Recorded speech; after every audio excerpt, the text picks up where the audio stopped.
It's a game as old as time. We give you names of 3. Then we say, who would you start? Who would you bench? Who would you cut on Georgia's football team? Some of y'all are going to be real upset at us today. Next on Locked On Bulldogs.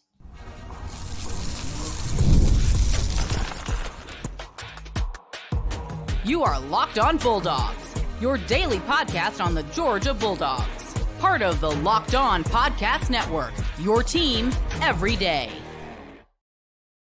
What is up, everybody? Welcome back to the Locked On Bulldogs podcast. So happy to have you. Happy Monday. Yes. Thanks for making this your first listen. He is Clint. I am Daniel. LinkedIn Jobs, thanks you to them for bringing us today's episode. Post your job for free at linkedin.com/LockedOnCollege. More on LinkedIn in a moment. Clint, it's another week. We're another week closer to Georgia football being back in our lives. Labor Day weekend's not near. No. But it's one step closer than it was last week. It's not as far as I thought, Daniel. By the way, kudos to you and I for continuing the wardrobe. Complimentary stylists. We're feeling blue kind of day. It's a blue day. Maybe because we watched the Braves. So we are talking today. Thank you, by the way, for being loyal third segment listeners. Listen all the way to the end of for the loyal third segment, the 199, as we lovingly call y'all. We love you guys. Interact with you on Twitter and in YouTube comments. Today we are talking about 3 players at a position group for Georgia, and we're going to ask the simple question: who do you start, who do you bench, and who do you cut out of this position group? And 3 players named. Daniel and I are going to take turns going back and forth, and we're going to see where we land and see how many foolish things we can say about Georgia players. This is the game. This is what we're trying to do. Okay.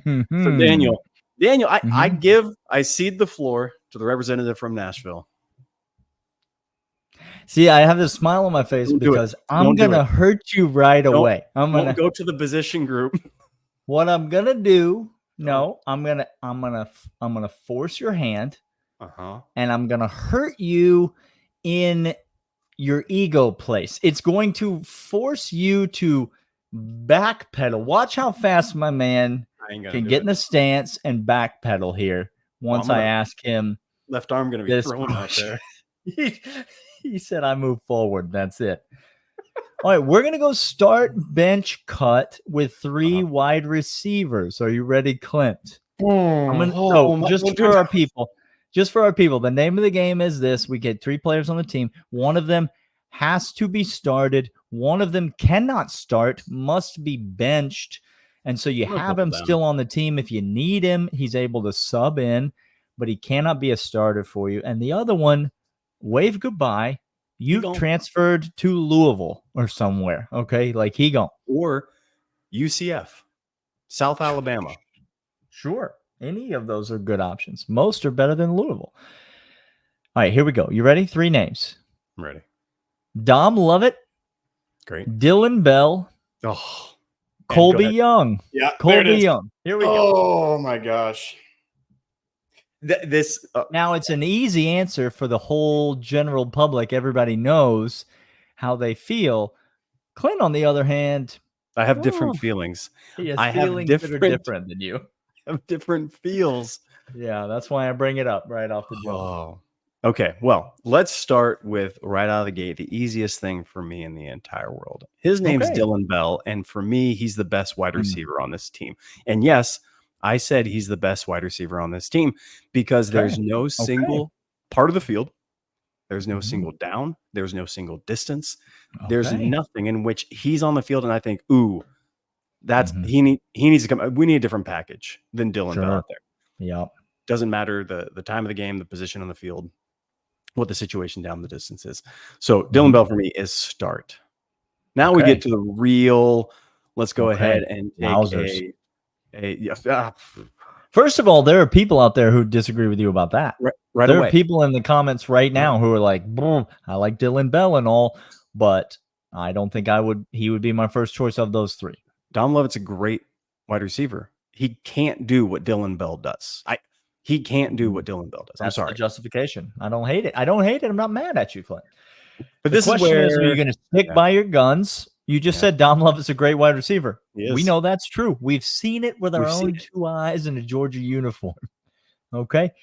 Now, some of us on this podcast, and I won't name names, have been hyping up Colby Young as if he's the second coming of AJ frickin' Green. The audio side are missing my hands being raised right now on YouTube. So are you going to stand by your earlier comments and say the guy that you expect to lead this team in touchdowns, receptions this year?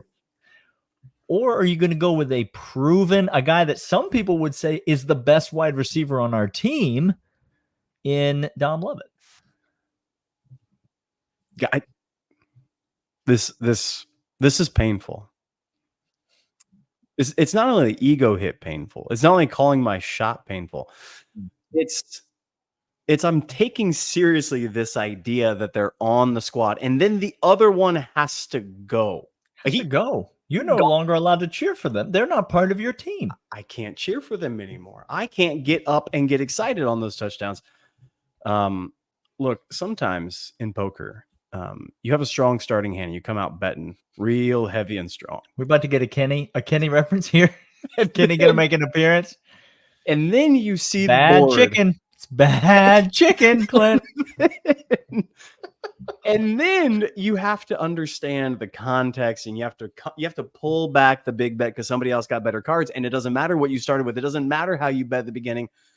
Guys, I have to go with Dom Lovett. Dom Lovett is my bench. I've seen it before. He is, in fact, a great wide receiver. I expect big things out of him. Talk about receptions or yards leading this Georgia team. He could be either one of those categories. And if I have to take somebody who I think is going to lead this team in receptions and yards because we got a stable of running backs. We have other wide receiver weapons. I think Colby Young has the touchdowns, but he's not going to have the volume and getting down the field. So unfortunately, Colby Young, you cut, brother. You're taking a sure thing versus a pseudo lottery ticket in exactly right. Colby Young, and I don't hate you for taking the sure thing. To summarize Clint's comments, it's bad chicken. We'll be back to talk about another set of start, bench, cut right after these.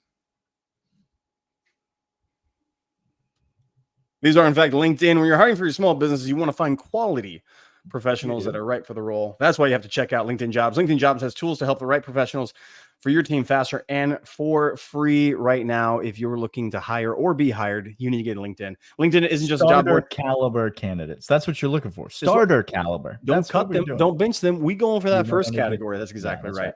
Over 70% of LinkedIn users don't visit other leading job sites. So if you're not looking at LinkedIn, you're looking in the wrong place. It's like going to the Sun Belt trying to find your SEC head coach. LinkedIn has 86% of small businesses get a qualified candidate within 24 hours. Hire professionals like a professional. LinkedIn knows that small businesses are wearing so many hats, might not have time for the resources to hire. 2.5 million small businesses use LinkedIn. Post your job for free. LinkedIn.com/LockedOnCollege. That's LinkedIn.com/LockedOnCollege. To post your job for free, terms and conditions apply. Shots fired in the LinkedIn ad read. You love to see it, Clint. You are up. I hit you with a trifecta of wide receivers, and now it's your turn. You're going to give me 3 players. I'm going to choose which one on this year's Georgia team I would start, which one I would bench, and which one I would cut. Daniel, I'm not going to go kind of the first rung. You hit me with guys who are going to start. I hit you with 3 starter caliber players. We expect that out of Colby Young. That's exactly right. I'm going to hit you with some depth players. I like this. It's a nuanced game. And some potential increase in years to come, not right out of the gate, Daniel. Oh, no. So there's got to cut a young buck? Oh, you got to cut a young buck. See what I'm doing here, Daniel? You playing chess. My man's out here, and he ain't playing no checkers. Okay, I'm ready. We're going to go, and you know what position group is untested but got a just deep well of talent, Daniel? That's them DBs on the defensive side. All the defensive backs. The defensive backs. Here we go. Talk to me, Goose. Start, bench, cut. Janelle Aguero. Okay. KJ Bolden. Okay. And Julian Humphrey. Okay. So we got 2 safeties, star mix in there, cornerback with the team composition that we have right now. I didn't go ahead and I didn't put in a couple of young bucks. I didn't put in Malachi Starks. I don't want that. I didn't put in Dalen Everett. Yeah. I want to know Julian Humphreys, Janelle Aguero, KJ Bolden, start, bench, cut. Yeah. So you put me in a bit of a quandary because I'm going to. I don't want to start KJ Bolden. And so that is a guy off the table. So that's you almost do me a favor there because, okay, I can bench KJ Bolden. That's exactly where I want KJ Bolden to be, on the bench. But do I want to bench KJ Bolden? Because if I bench KJ Bolden, I got to cut one of the other guys. Okay. See, there we go. Now, do I think that who do I think would be easier to replace? Jonelle Aguero and Julian Humphrey. I almost think Aguero would be easier to replace. Who do I think has a higher ceiling this year and years to come? I also think it's Aguero. And so I think I'm going to start Jonelle Aguero. And that is oh my goodness, a crazy thing to say because he's unproven, as we said in the last segment. With Colby Young, he's unproven. When we did see him last year, it was not to the tune of productivity or anything that we'd like to see. But I've heard so many good reports out of him from camp. I've seen so much with my eyes at G-Day that I feel like put to bed a lot of the concerns that I have, that I think ultimately I'm going to rest on the fact that this kid was an incredibly highly touted player coming out of high school, very well respected in a lot of the recruiting circles. Some recruiting guys that I actually respect came on this podcast and said they expected Jonelle Aguero to be a star in college based on what they had seen. And so shout out to John Garcia. And so I'm going to rest in that. I'm going to rest on what I've seen from spring, what I've heard out of camp, and all of the pedigree. And I'm going to say this Georgia team needs, capital N, needs Jonelle Aguero to start at the star position this year.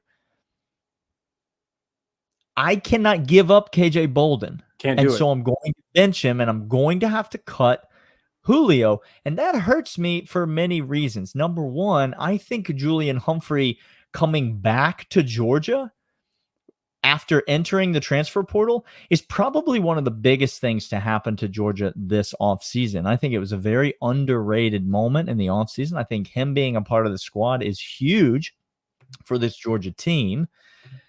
And it hurts me because he's a very talented football player in a position of great need. We need him.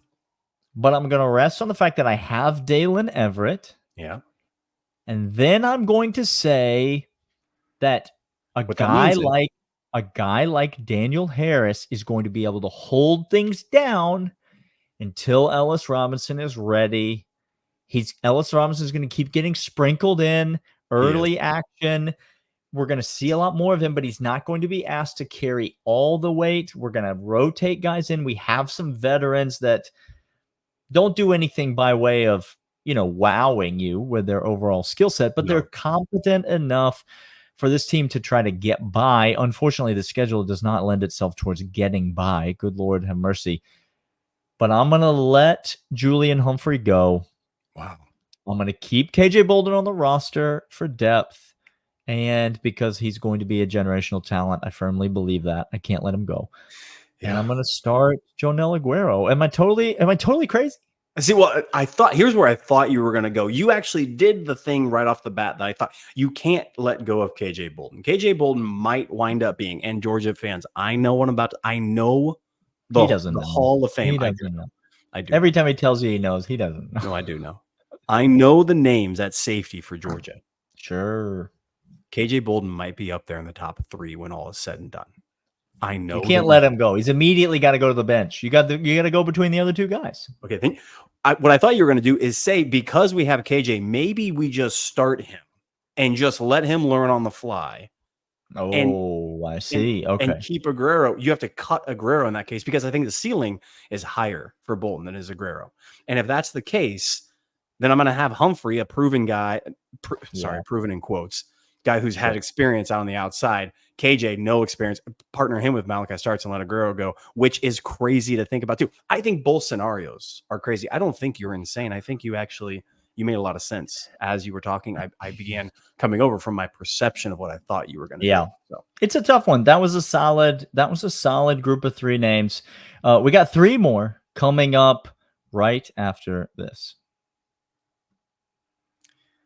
This is, in fact, FanDuel. Daniel and I love FanDuel, and you should too. It's winner take all time in the NBA and NHL, and FanDuel is giving you a shot to bring home a big win of your own. Right now, new customers get $150 in bonus bets with a winning $5 bet. That's $150 to bet on spreads, money lines, player props, and more. Visit FanDuel.com/locked-on. Make every playoff shot count. FanDuel, America's #1 sportsbook. Visit FanDuel.com to look at everything you need to make bets this season when the shots matter most. FanDuel.com.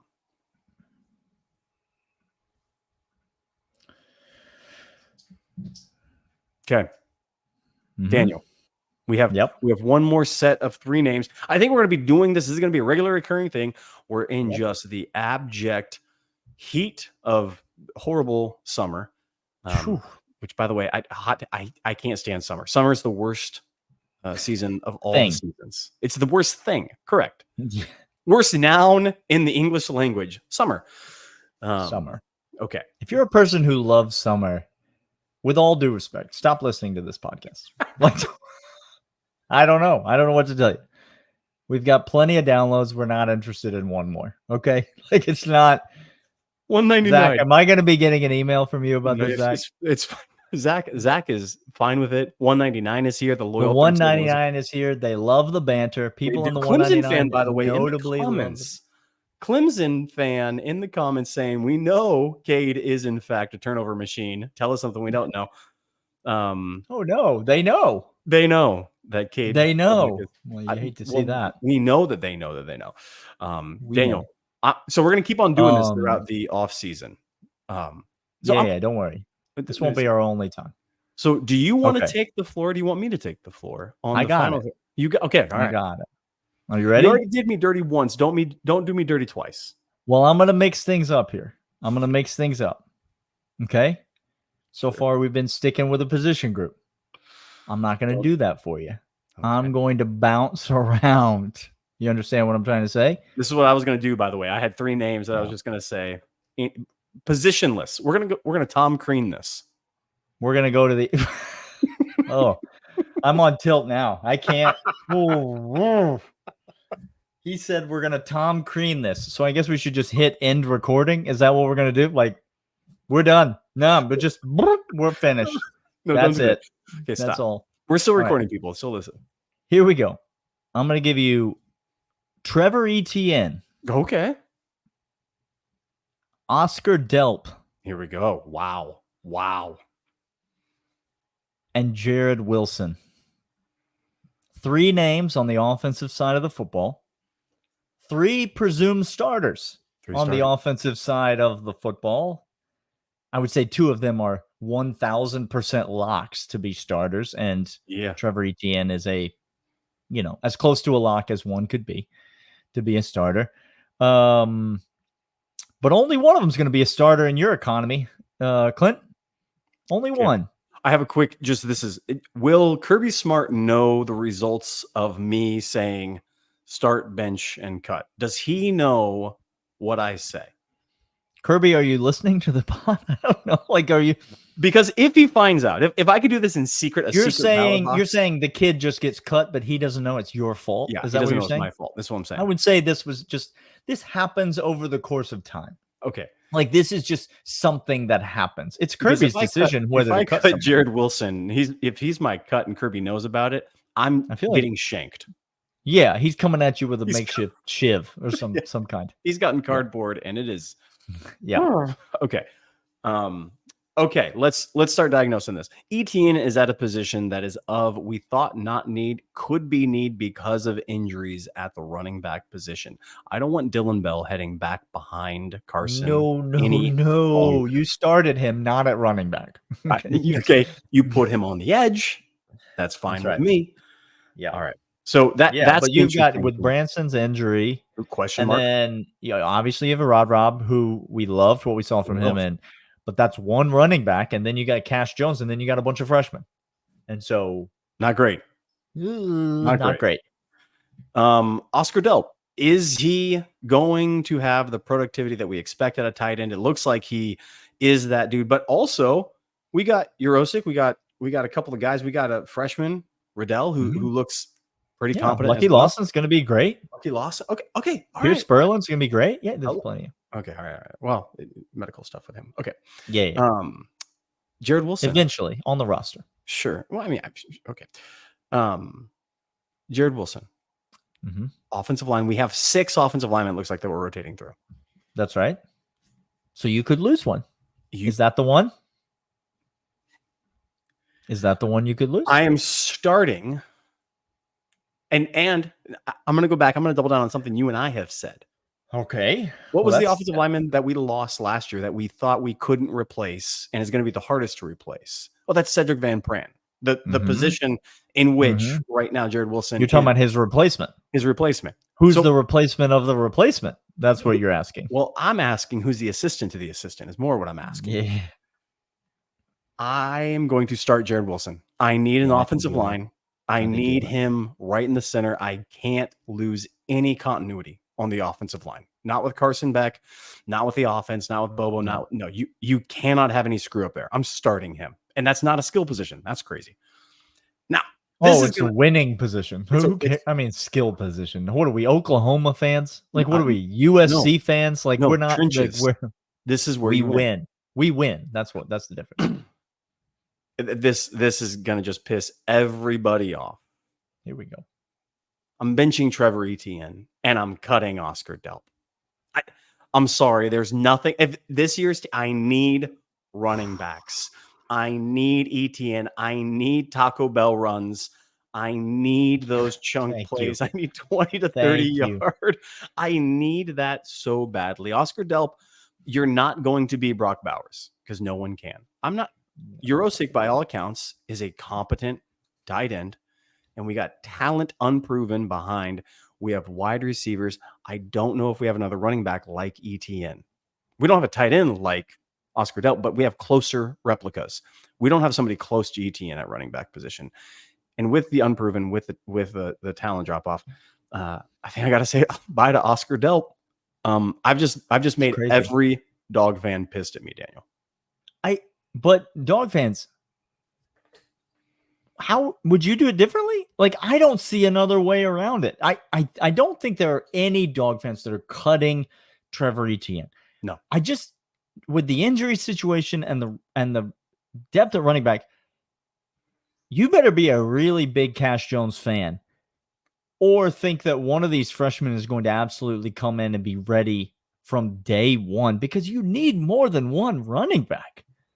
Like, Roderick Robinson is not going to carry an entire football team. That's not the way that Mike Bobo and Kirby Smart want to play offense. And so I don't think you can cut Etienne. It's easy to bench him because you just start Roderick Robinson, and that's fine. That's not even a big drop-off. But you want the 1-2 punch of those guys. You want them coming in to spell each other, balancing each other out. And I just don't think I think Jared Wilson's our most important offensive lineman. He's not our biggest offensive lineman. He's not our most talented offensive lineman. He won't be the first offensive lineman drafted. But I think he's important. I think he is the most important offensive lineman on the team. And that makes him one of the most important players on the team. I think if you were to start naming offensive players that you can least afford to be without, I think the list would start with Carson Beck, and then I think it would immediately go to Jared Wilson in my mind. And so, dog fans, I can't disagree with what my man said. We'll have more of this coming up. By the way, congratulations to the Georgia baseball team. Just Come on. advanced to the Super Regional as we're recording this, facing NC State. And so congrats to them. We'll be back tomorrow talking about all things University of Georgia.